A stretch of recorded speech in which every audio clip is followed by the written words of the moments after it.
right, welcome back to Late Night Love. We are talking tonight about the joys and the jolts of parenting because raising tiny humans is equal parts magic and mayhem. Yeah, It really is. it's kind of an insane. Oh, excuse me. It's kind of an insane journey through time and space raising children, even if you only have one. It's an odyssey. But I was watching something. It's some lady she's in her 60s now, some famous person over in the UK, and she's talking about how she's regretting having children because she never got married, she never had any children, and so now she's 65, and she's feeling like she's regretting that. Well, I don't think you can live with regrets in that nature. You made your choices, and it is what it is. You don't know what life would have been like had you gone the other way. Mm-hmm. You could have royally messed up, right? You could have chosen the wrong partner. Your life could have been substantially worse, not necessarily better. So, And there's definitely a learning curve in parenting. It's not for everybody. No. But also, some of those things that we feel as in the moment as parenting that are burdens or heavy, things that are heavy to carry, things that in a moment are overly chaotic. And in 20 years, you look back at them and there are moments of, bright memories, shall we say. You laugh. I don't want to say war stories because that's a little extreme, but they are moments that stand out. Mm-hmm. And so, sometimes what in the moment feels like chaos is really just a long-term memory being created. That's an interesting observation. Well, if you've got your whole day ruined because of a downpour, but stuff happened because of that downpour, family had to huddle into a car and play cards for 6 hours or something, right? Well, whatever the chaos was, there's memories there that wouldn't have happened otherwise. And they stick out because of the circumstances that created them.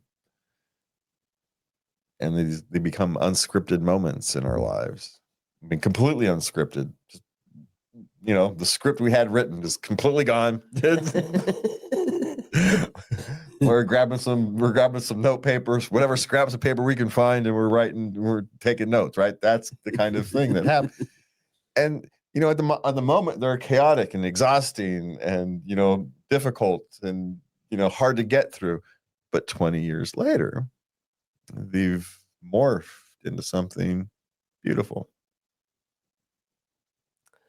I like those looking back and going, that is when I learned that. That's when I got it. Yeah. Of course, you don't even know that's when you got it until 10 years later. But no. When you're put to the test. Yeah. Yeah. Wow. Yeah. That's when I figured that one out. Yeah. Yeah. All right. So that's our bit of wisdom to start this segment. What do we got going on tonight? Okay.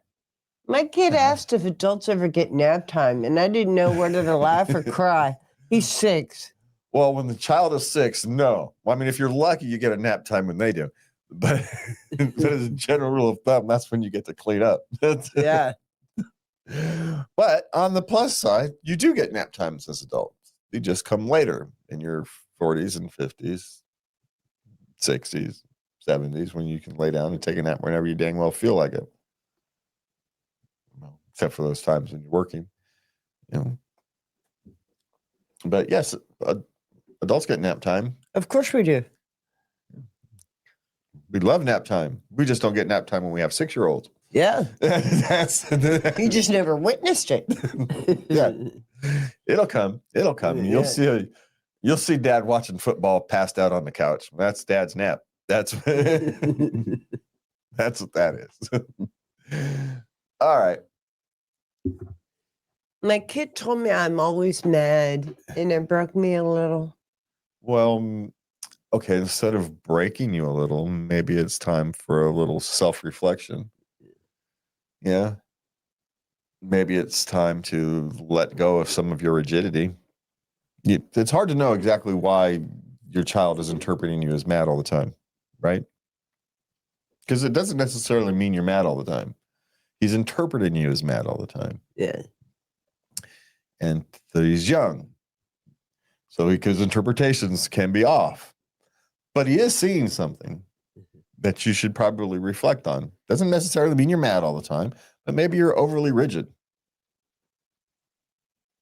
You know, maybe that's, and he interprets your attempts to keep him and your household within your highly defined barriers, you know, as you being mad, when really what you are just trying to do is you're trying to keep people in between your perceived ditches.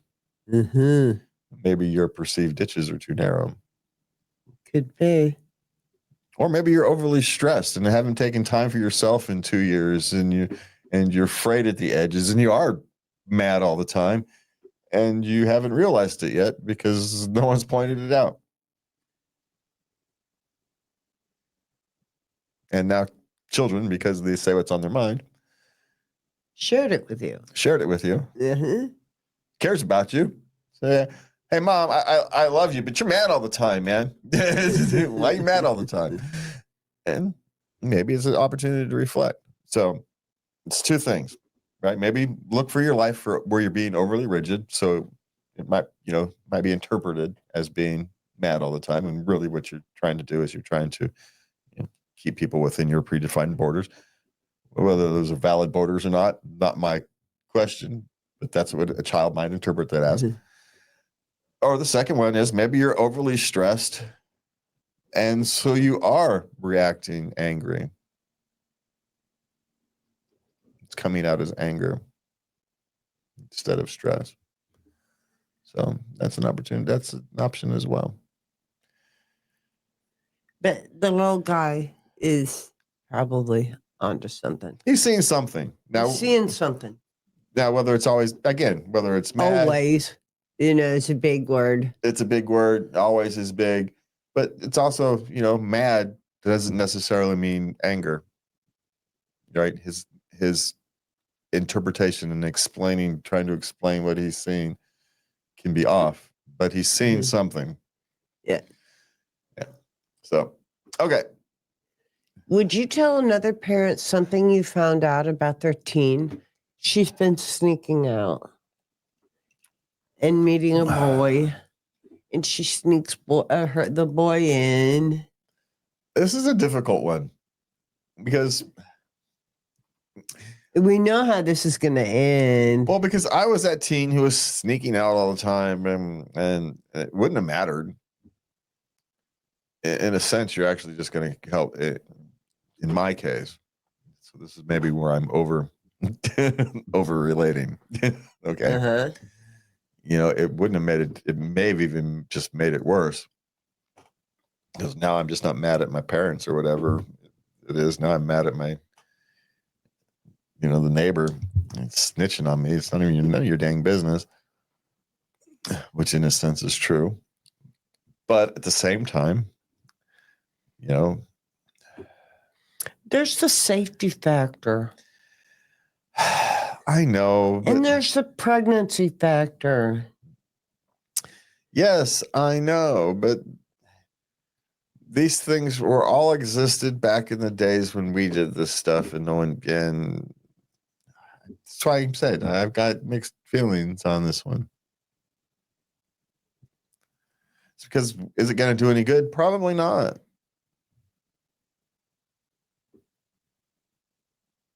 It's probably not. You can tell their parents are going to do something or not, and it's probably not going to do anything. Is that the factor in doing the right thing? Is how it's going to turn out? Yeah, because that's the right thing. That's how it's going to turn out. You're going to make the situation better or worse. If you're going to make the situation worse, you're not doing the right thing, by definition.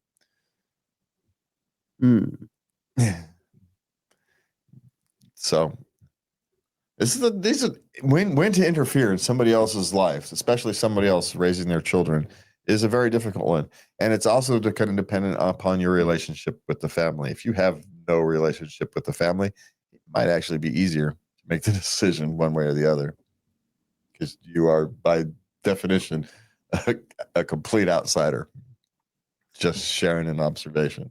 Yeah. I don't know.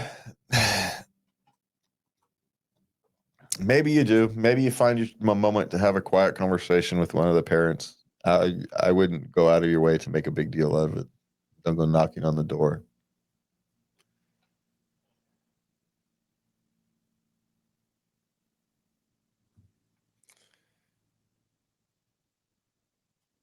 So that way the parents can find out on their own.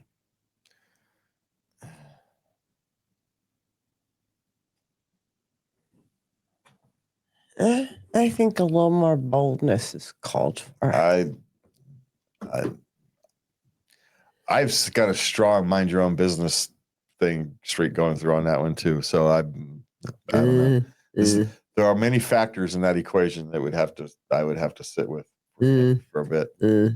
All right. Okay. And the fact that it's a girl versus a boy sadly does make a difference. If that was a boy sneaking out, would we have the same reaction? Would we? Well, I would, but would you have the same reaction? I think I would. But it's a good question to ask. I'm going to think about that. Yeah. Okay. All right. Okay, this one. Shit. How do I break it to my daughter she has to end a friendship? She made a racist comment. Unless you're talking about danger, you let your daughter deal with her own friendships. Really should. You really should. Yeah. Because, you maybe... She can navigate this. You've raised her. She's got this. Yeah. Maybe this is an opportunity for your daughter to have a positive impact on somebody else, and you're going to remove that opportunity of growth for both of them. Mm-hmm. The problem is when you try to dictate your child's friendships, you end up losing some kind of connection with your child. It's perfectly reasonable for you to have a conversation with your child about their friend, right? Mm-hmm. It's perfectly reasonable to have a conversation. But to dictate terms of their friendships and to dictate friendships, especially when you don't know, kids these days have their own ways of talking, especially amongst friends. What you deem as racist for them is, talking smack to each other. Things that have been done. The things that have been said, among friends that would never be said other places. All I have to do is listen to my children's, gaming conversations. Do people even like each other? They're their best friends. So I've heard them. So you kind of have to. And we've had to step in and provide food to bring it down at times. So you just have if you interfere in this friendship, there's a huge opportunity that you're actually going to put a wall between you and your daughter. And that's the bigger danger. Yeah. Is creating a separation between you and your daughter. The danger isn't that your friend's going to have some impact on your daughter. The worry here is that you're going to lose your impact. So have the conversation, but don't dictate the friendship. Let your daughter make those decisions on their own. And let her, have some faith that you have made your daughter strong enough to have impact on the culture around her, not the other way around. Let her go out and change the world. Don't be afraid that the world's going to change her. All right. My son resents me after separating from his mom. Yes. That is a perfectly natural reaction to the situation. It's going to be, and there's really nothing you can do about it. You're just going to have to let him go through it. You know? Tell him you understand how he feels, but you know, it won't be forever. Well, if you handle it wrong, it will be. Well, yeah. Yeah. So, just stick to the game plan, right? You never criticize the other parent. You play it straight down the middle. It's these things were done for the best of everybody, and you just be there and do your job as the parent, and these things will heal themselves. It's the only way to deal with it, right? If you try too hard, it's one of these things. If you try too hard, you end up getting pushback. So there's nothing you can really do other than what you're going to do. He's going to resent you for a while. Just because, well, look at it from his perspective. The world he knew no longer exists. The whole world, everything he knew, everything he counted on, the foundation of his entire life no longer exists. And one of you is going to get the blame for it, because that's how humans work, especially young ones. When they get older, they'll understand a little better with some experience. But for now, one of you is going to get the blame for it. And who do you want to have the blame? And trying to shift the blame is unbecoming. So, it's going to be somebody. So it's going to be somebody. So you accept it as the burden you have to carry for screwing up your relationship. And, whatever it is, it's the burden. It's just a burden you have to carry. And so you carry it. But if you carry it with dignity, it won't last as long. Honor his feelings. I understand you feel that way. I get it. Be understanding. You don't have to. Helps. Yeah, don't make any excuses for it. You just tell him. Don't. Yeah. You just tell him, I understand you feel that way. I get it. Yeah. There doesn't have to be a but. Leave it. That's the hardest thing to do, is you want to explain yourself. You don't have to explain yourself. He don't. He's too young. Yeah. Okay. All right. Why do 3-year-olds can't leave anything intact? Because they're 3.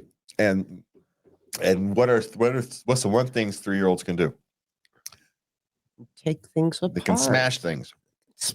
Take things apart. Yeah, they can smash things. They're not coordinated enough to put them back together, but they can't smash them. Oh, bang! Hey, that's what that does. Bang! That's what that does. So you're just experimenting with the world. That's why you give them toys that they can bang and smash that don't hurt things, right? Yes. Give them toys that come apart so you can put them back together and they can go smash it off apart again. And that's the kind of toys you get for children at 3. At 3, and later on, they will help you put it back together again, but not at 3. Yeah. So it's just it's what 2 and 3-year-olds do. It's one of the reasons why we call them the terrible twos, right? That 2 and 3-year-old. It's because they're learning everything. They're growing so fast that their coordination is always wrong, because their limbs are never as long as they're used to. And so not only do they not know how to use them things very well, by the time they learn how to use it, it's changed. And so they're not only they're clumsy, right? They're off balance. Their proportions aren't quite right yet.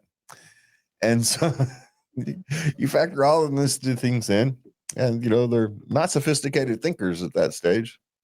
No. Because they're 3. And so yes, this is perfectly normal behavior. That's what she needs to feel reassured, is this normal? Yes. Yes. This is very normal. It is what 3-year-olds do, especially 3-year-old boys. Yeah, 3-year-old boys are a little worse than 3-year-old girls. Not that much, but there is a difference. About 3 is where you start seeing the difference between boys and girls. Damn, it's broken. Yeah. Yeah, you broke it. That's why it's broken. All right. What is the last question for this? This segment? How do we get kids to do chores and not nag them so much? You could try a chore chart and no video games until chores are done. Try it. Well, the only thing you can do is you try different methods until you strike the method that works with your children and your family. Because there's 100 methods and, 98 of them won't work. And so you're going to have to go find the 2 that do. Some kids work by incentives, others don't. Some kids are naturally conscientious and will do it just because they're expected to. And other kids need some form of motivation. Either it's so I can play my video games, so I can get money, or so mom isn't mad at me. Who knows, right? So you're just going to have to figure out the method that works for your family. There's no simple solution to this. It's just kind of being determined to try something different. You can try, but if you have children who are, what's the phrase they use? They called Anthony this one. I can't think of the phrase. Defiant? Yeah, Wolf. Not like Wolf, but it's you ask them to do something. Now they're not going to want to do it, even if they wanted to do it before. You can't even help themselves. You ask them to pick up their socks. If they were about to pick up your socks. You come in and say, "Hey, you want to pick up your socks?" They're now not going to pick up their socks, even if they're about to do it, because you sent there and told them to.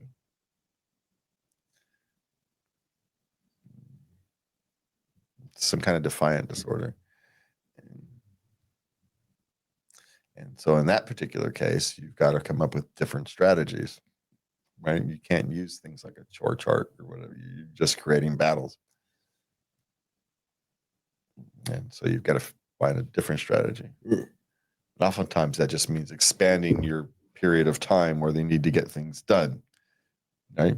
Here's a list of things you can get done, but you've got over a course of a week rather than over the course of a day. So you give them a weekly chart.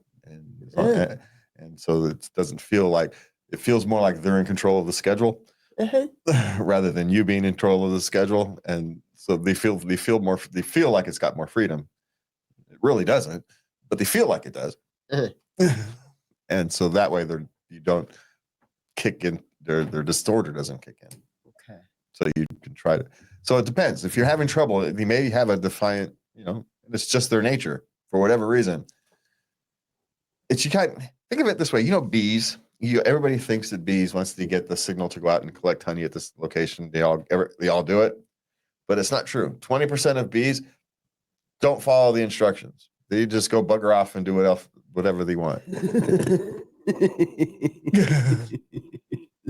And the reason they do this, the reason that they're allowed to do this is because that's where the next feeding thing. They're the ones who go out and find the next feeding grounds, the next place. So this is how they diversify their feeding areas. That's how they ensure that because otherwise everybody's just going to go feed in one spot. What happens if that flower bed dies or whatever, and now they're out of resources? So 20% of them just go bugger off and do whatever they want because some of those will find resources. Okay. So there's 20% of us are, experience the world differently, vastly differently sometimes.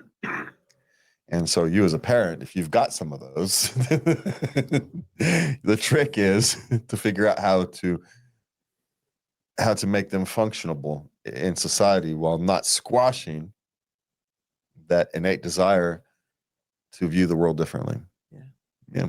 So, and it's because you need to do both. Then that particular child needs both.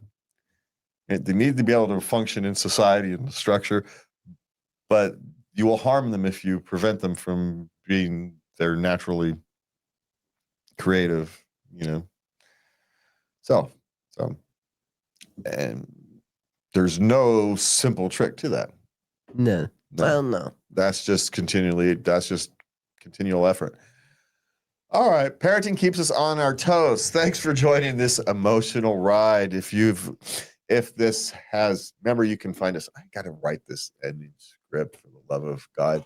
You can send us your questions, comments, suggestions to loveatlatenightLove.us.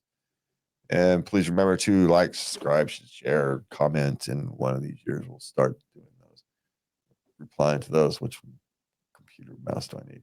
All right. That's it for me and Lovey. Have a good night. And please remember to love everybody. Good night.